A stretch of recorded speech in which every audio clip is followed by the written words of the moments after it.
कोकण पट्ट्यात गेल्या 5 दिवसांपासून मुसळधार पाऊस पडतोय, त्यामुळे अनेक ठिकाणी रस्ते निसरडे झालेत. मुसळधार पावसामुळे पुण्याजवळील रायगड जिल्ह्यातील ताम्हिणी घाट परिसरात रविवारी सकाळी हायड्रोक्लोरिक ऍसिड वाहून नेणारा टँकर उलटला. या टँकरचं मोठं नुकसान झालं असलं तरी कोणतीही जीवितहानी झाली नाही, परंतु चालकाला दुखापत झाली.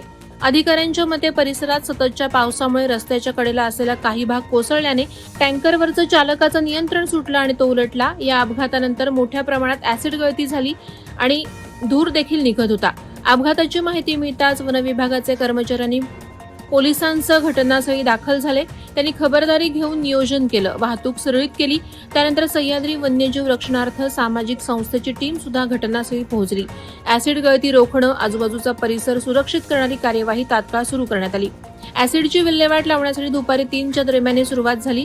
त्यामुळे खबरदारी म्हणून ताम्हिणी घाट 2 तासांसाठी बंद सुद्धा करण्यात आला होता. अधिकारी अजूनही परिसरात तपासणी करत आहेत आणि रस्ता मोकळा करण्याचं काम सुरू आहे. प्रहार डिजिटलसाठी देवेंद्र जाधव, खेड.